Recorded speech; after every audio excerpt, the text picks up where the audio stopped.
చంద్రబాబు నాయుడు తన స్వలాభం కోసం పవిత్రమైన తిరుపతి లడ్డు మీద నింద వేసి ఈరోజు శ్రీవారి భక్తులందరి మనోభిప్రాయాల్ని దెబ్బతీశాడు.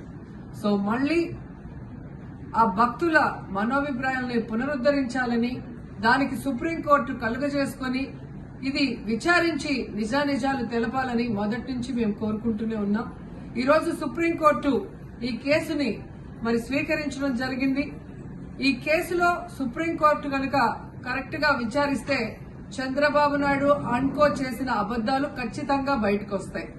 ఎందుకంటే మీరే చూశారు, చంద్రబాబు నాయుడు లాంటి వాళ్ళు ఒక సీఎం స్థాయిలో ఉండి తప్పు జరిగిందా లేదా అని విచారణ చేయకుండా, ఎటువంటి సాక్ష్యాధారాలు లేకుండా కేవలం జగన్మోహన్ రెడ్డి గారిని టార్గెట్ చేయాలి, ఆయన మీద నింద వేయాలి, ఆయన్ని హిందువులకి దూరం చేయాలన్న ఒక దురుద్దేశంతోనే ఈ యొక్క కామెంట్ చేశాడు అనేది స్పష్టం కాబోతుంది. ఎందుకంటే ఈరోజు సుప్రీంకోర్టు ఈ కేసు తీసుకునేంత వరకు, ఆ డేట్ అనౌన్స్ చేసేంత వరకు సిట్ వేయనే లేదు.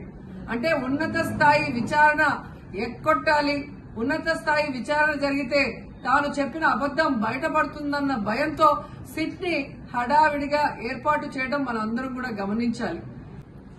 మొదటి నుంచి మాకు సిట్ మీద ఎందుకు నమ్మకం లేదు అంటే, తన పరిధిలో ఉన్న సిట్ ని చంద్రబాబు నాయుడు వేస్తే ఆల్రెడీ తను ఒక జడ్జిమెంట్ ఇచ్చేశాడు కాబట్టి దానికి లోబడే అధికారులు అబద్దాలు మాట్లాడతారు, నిజాలు చెప్పరు. ఎందుకంటే ఈరోజు సిట్ లో వేసిన అధికారి అడిషనల్ డీజీ, ఆయన కన్నా పెద్ద ర్యాంక్ లో ఉన్న టీటీడీ ఈఓ, ఐఏఎస్ ఆఫీసరు మొదట మాట్లాడిన స్టేట్మెంట్ కి చంద్రబాబు నాయుడు గారు అబద్దం చెప్పిన స్టేట్మెంట్ తర్వాత మాట్లాడిన దానికి తేడా చూస్తేనే ఈ సిట్ అనేది సిట్ అండ్ స్టాండ్ కి తప్ప దేనికి పనికిరాదనేది అర్థమైంది.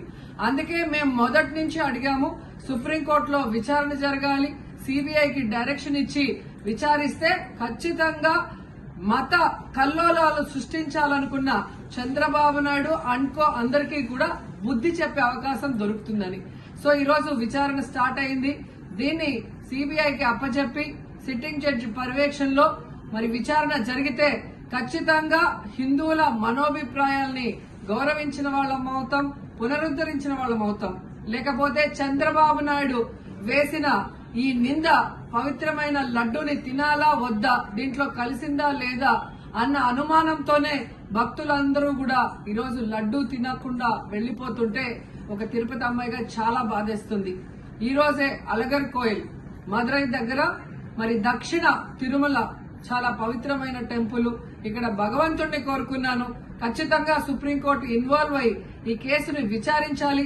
తప్పు చేసిన వాళ్ళని, అలాగే అంటే తప్పుడు స్టేట్మెంట్ ఇచ్చిన వాళ్ళందరూ ఎంత పెద్ద పొజిషన్ లో ఉన్నా కూడా వాళ్ళని శిక్షించాలి అని భగవంతుడిని కోరుకున్నాను, సుప్రీంకోర్టుని కోరుకుంటున్నాను.